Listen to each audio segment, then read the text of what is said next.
Hi, I'm Mark, and I'm glad you're here at _freedom for life _ and have we got a conversation for you today.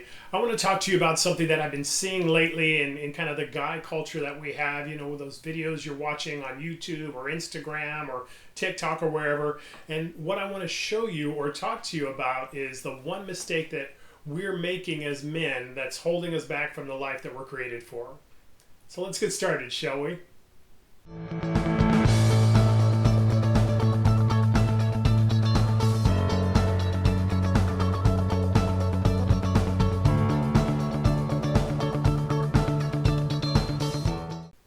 And as we're getting started, could you do me a favor? Come on, become part of the Freedom family and subscribe. And if you're going to subscribe, you might as well also hit that notification bell. That way you can be a part of every conversation that we're having.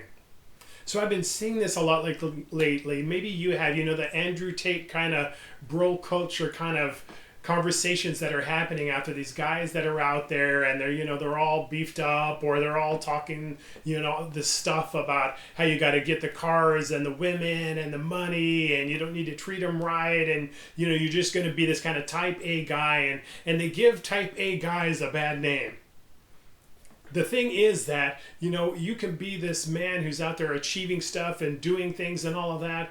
The problem is, a lot of times you're not the other guy as well. You're not the guy that's well-rounded, who has all of the other attributes and aspects there. See, what I'm railing against is this kind of immature kind of guy thing where, right, you're that Neanderthal dude, and I'm all in for guys who are doing their best and going out there and doing extreme things and trying to really push themselves. The problem is, when you get them in a relationship, when you have a conversation with them, what you find is that on the other side of it, they're emotionally immature. They're the same guys that are not really doing well in their relationship because they're treating women like their property, or they're getting in fights, or they're trying to intimidate, right? The kind of old school, I'm better than you, and if you don't like it, I'm going to do something about it kind of mentality. That is not at all what it looks like to be a man. That's what it looks like to be a child trying to act like a man. And I know I'm sounding a little bit harsh, but here's the truth. In our life mastery culture, right? Life mastery isn't me intimidating my way towards success, or me putting people down and treating them like objects so I can elevate myself. Life mastery is actually the opposite. It's a place where I don't need you to feel down for me to feel up. I don't need you to feel like you're losing in order for me to win. Because I'm not looking to be better than anybody else. I'm looking to be who I'm created to be. What does it look like to be a man? And what looks like to be a man is for me to actually go out there and do the hard things, do the tough things, confront the bad guys, deal with the stuff that you have to deal with, right? Defeat the enemies, fight the battles, win the wars. I mean, that is absolutely what it means to be a man. What it also means to be a man is for me to be available for my wife, to have hard conversations, to be in a place where I can listen to somebody with empathy and understand where they're at. Not yell at them because they need to man up and deal with it. At the end of the day, a man is everything. He's a counselor. He's a warrior. He's a friend. He's a husband. He's a father.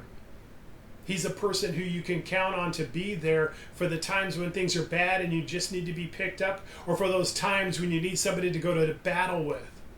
That's what it means to be a man. There's a lot that's being said out there, a lot of noise that's being made, and a lot of lies that are being told.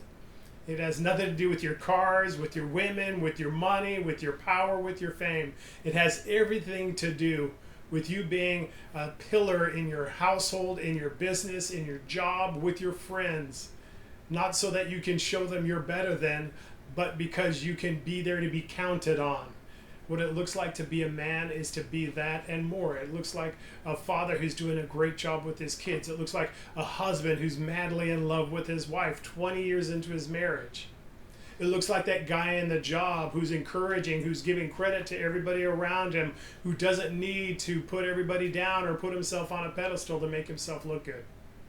Get the right example of what it looks like to be a man. Get the right picture on what you're shooting for as a goal. That's what God shows us. That's what we strive for in life mastery. And that's what I would encourage you in. Don't be a bro. Be a man.